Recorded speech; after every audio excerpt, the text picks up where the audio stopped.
Hey everybody! Welcome back to Detroit Motor Marvels, the channel where we dig up the craziest, most innovative, and sometimes downright weird cars in automotive history. If you're a gearhead like me, you love seeing where car design has been and where it's going. And sometimes those paths are paved with some pretty wild ideas, cars that were so far ahead of their time, they practically had one foot in the future. So buckle up, because today we're taking a look at 10 forgotten concept cars that were way ahead of their time. Now you can't talk about concept cars without talking about the granddaddy of them all, the 1938 Buick Y-Job. This was Buick's way of saying, hey, look what we can do.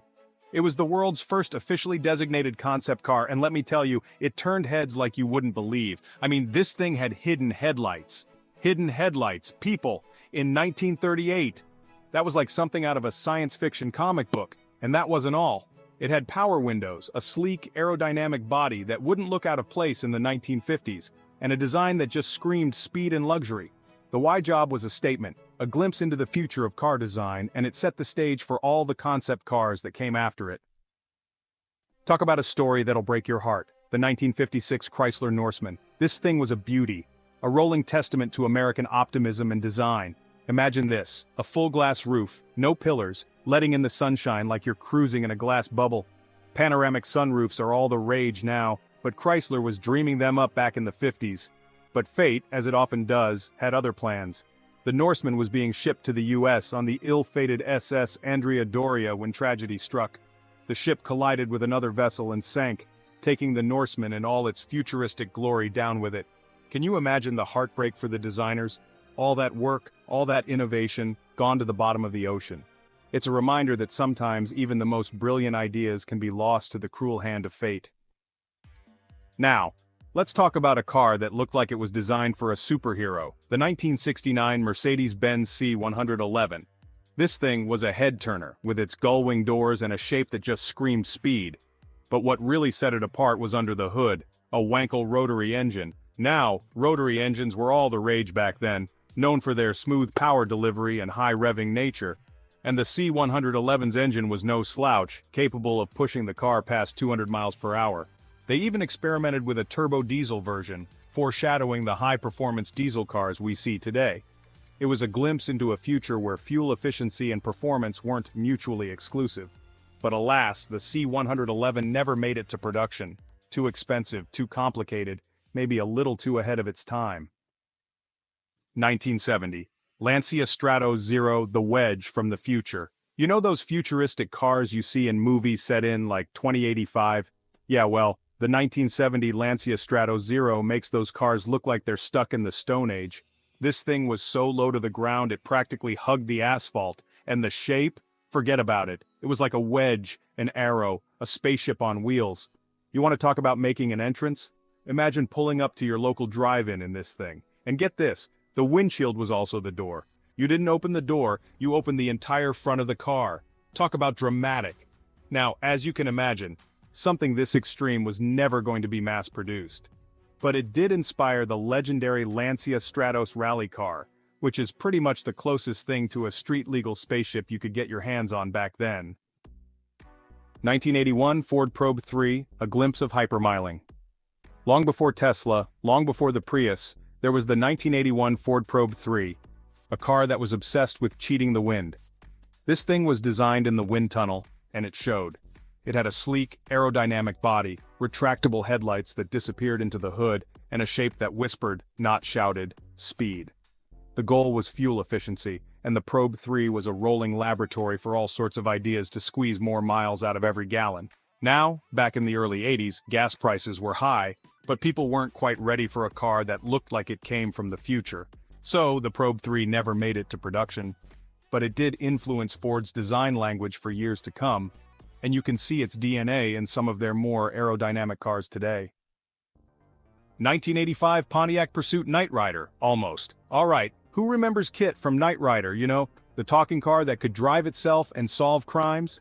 Well, the 1985 Pontiac Pursuit was basically Kit's less talkative cousin. This car was loaded with tech that was straight out of a science fiction movie.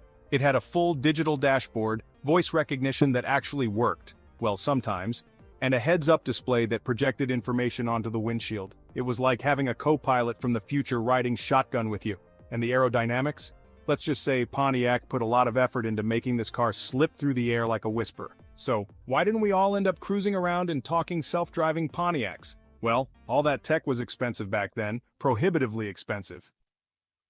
1995, Ford GT90, the quad-turbo monster.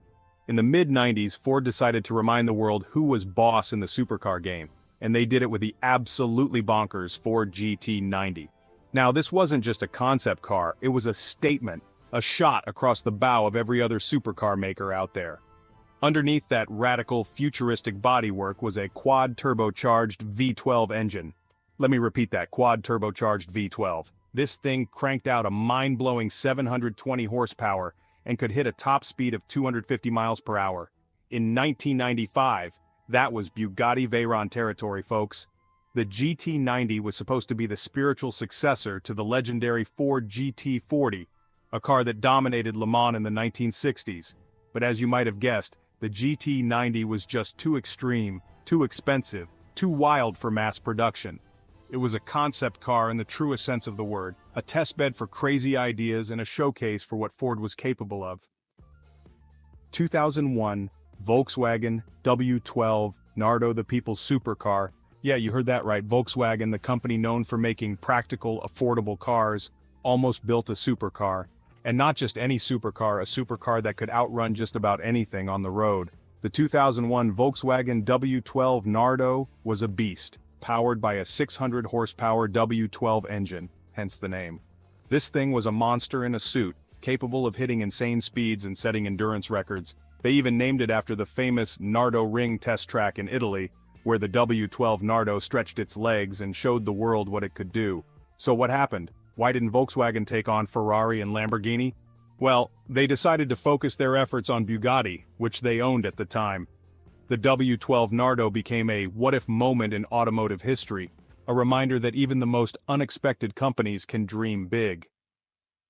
2008 BMW Gina, the shape-shifting enigma. Now, we're talking about a car that could make your jaw drop. The 2008 BMW Gina. Gina stood for Geometry and Functions in N Adaptations, which is a fancy way of saying this car could change its shape. I'm not talking about some Transformer-style robot transformation here. The Gina's body was covered in a flexible fabric that stretched and moved thanks to a series of electro-hydraulic actuators underneath. It was like something out of a science fiction movie, with the car literally morphing before your eyes. Imagine a car that could adjust its aerodynamics on the fly, smoothing out its lines for better fuel efficiency on the highway, or becoming more aggressive for sportier handling on back roads. The Gina was a technological tour de force, showcasing what was possible with advanced materials and out-of-the-box thinking. But, as cool as it was, the technology was just too expensive and complex for production. 2010 Jaguar CX-75, the jet-powered cat. For our last stop on this trip down concept car memory lane, let's talk about a car that was so ambitious, so audacious, it almost defies belief. The 2010 Jaguar CX-75. This wasn't just a car, it was a statement, a testament to Jaguar's commitment to innovation and pushing the boundaries of what was possible. Now, what made the CX-75 so special? Well, how about a hybrid powertrain that used microjet turbines? You read that right, jet turbines. These weren't your average gas-guzzling turbines, though. They were designed to be incredibly efficient, acting as generators to charge the car's battery pack and provide electric power to the wheels. The CX-75 was supposed to be the ultimate eco-friendly supercar, capable of hitting 200 miles per hour while sipping fuel like a Prius. But as with many things that sound too good to be true, the CX-75 never made it to production. The technology was expensive, and changing emissions regulations made it difficult to bring the car to market. Well, there you have it, folks. 10 concept cars that dared to dream big, cars that were so far ahead of their time they probably had their own flux capacitors. It's amazing to see the ingenuity, the creativity, and the sheer audacity of these designs. Some of these ideas, like digital dashboards and hybrid powertrains, eventually became reality, while others, like shape-shifting bodies and jet turbine engines, remain tantalizing glimpses into what might have been. But that's the beauty of concept cars, isn't it? They're a reminder that in the world of automobiles, anything is possible if you're willing to push the boundaries. Now, I want to hear from you. Which one of these concept cars blew your mind the most? Let me know in the comments below. And don't forget to subscribe to Detroit Motor Marvels for more deep dives into the wild world of automotive history. Until next time, keep your engines revving and your imaginations running wild.